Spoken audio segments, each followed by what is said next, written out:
From tiny divots to serious damage, we'll show you how to repair drywall coming up next on the at-home channel at Buildipedia.com.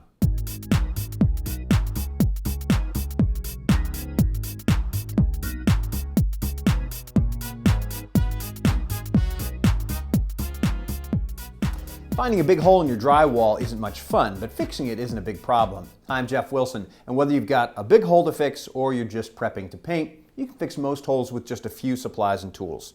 Probably the most important thing would be to have a drywall knife or two, or a putty knife. Here's a 4-inch, 6-inch, and we've got a 10-inch too for larger repairs. If you are doing a larger repair and you want to have a place to put your joint compound, this is a mud pan, that's helpful. Various kinds of sandpaper. Here's a sanding sponge, sort of a fine grit. For bigger repairs, you might need some sanding screen and a holder for that as well. Now, if you are working on a bigger repair and you need to cut drywall, this is a drywall or keyhole saw, and that's helpful to have as well. All right, our first fix is really simple. It's just a divot, and we're just going to use a small drywall knife like this one and a little bit of spackle. Well, the first thing we want to do is just to make sure that our divots are cleaned out a little bit. Any loose material in there will get stuck in the spackle and it'll be difficult to get a nice smooth finish. So we're going to take our knife, get rid of some of that paper, anything loose in there. And if you've got a crack, you may actually want to enlarge the crack just slightly so it will accept enough of the spackle to make a nice bridge. That way you'll make sure that the crack doesn't reappear once the spackle dries. Now, the type of spackle we'll use here is this pink stuff. Comes in a small canister like this. It's pink now while it's wet, but it'll turn white when it dries, so you'll know when it's dry. And the process is pretty simple. Take a little bit of spackle on your knife, smear it into the hole, and then you want to make it as smooth as you can, but it's not critical to make it perfectly smooth, because we can come back later and do just a little bit of sanding. That'll smooth it right out. Now, with really small paint chips like this one, I'll usually just take a little bit of spackle on my finger, rub it on, and come back with a damp sponge and wipe it off. When that dries, it'll be ready to paint with no sanding at all. Now, on a bigger hole like this outlet that we've removed, you go about it in a similar way. First, you want to make sure that it's cleaned up and maybe sand the edges just a little bit. And then we're going to use a commercially available drywall patch. This is self-adhering. It's got a little bit of a metal screen that'll act as a reinforcement and hold the joint compound. This just peels right off of here and sticks in place. Then we're going to get some joint compound and put it into our pan. Now, because I've got a big enough hole here, I think I'm going to use my 10-inch knife to actually apply the joint compound. The bigger knife help you get a nice thin wide coat, and it'll help you do what's called feathering out. Get some mud here, get a nice coat on there.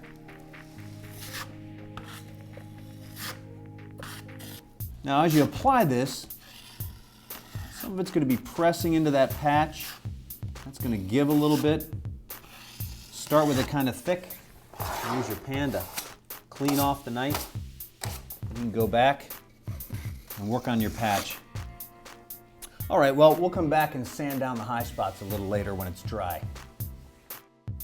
Now, for a larger repair like this one, a patch won't do. We actually have to put in a new piece of drywall.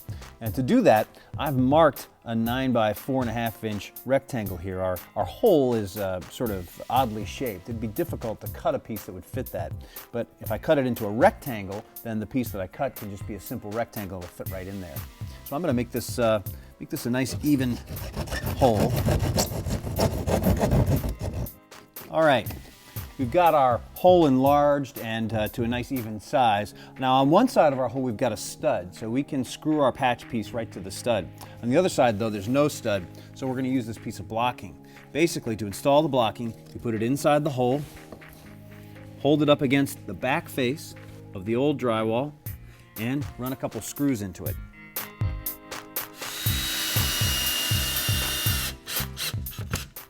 That'll give us something to screw our patch to.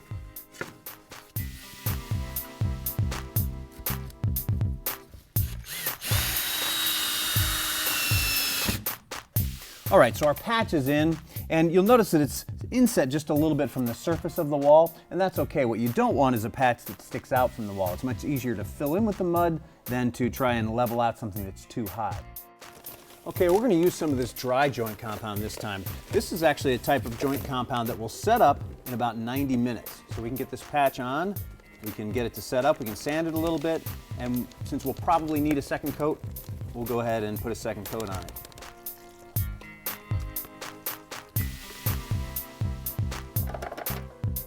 All right, one more step before we start mudding here. We're going to use some of this fiber reinforcing tape right around the edges of the patch. This will help keep cracks from developing later. It's self-adhesive, so it goes right on. I'm just going to get a rough first coat on.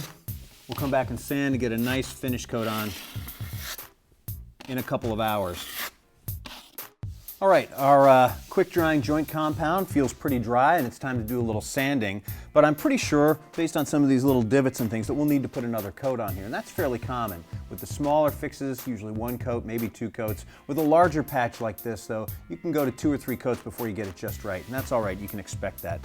I'm just going to do a little sanding to smooth this out.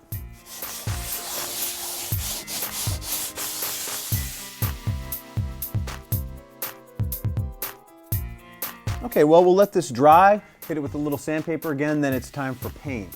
With a small fix, you can usually use a brush. With a larger fix, you want to break out the roller. You may even find that you need to paint a whole wall to make everything blend in. And to make the smoother finish of the new joint compound blend in with the bumpier finish of the old paint, use a heavy nap roller, and that'll usually take care of the problem. Okay. Our pink spackle is dried and turned white. Now we just need to sand it a bit to take down the high spots, and I've got this fine grit sanding block that'll do that for us. There you go, nice and smooth, a little bit of paint, and that'll be fixed right up. Well, as you can see, fixing holes in drywall is something anybody can do no matter how bad the damage. I'm Jeff Wilson, thanks for joining us, and come back often for more tips on the at-home channel, Buildipedia.com.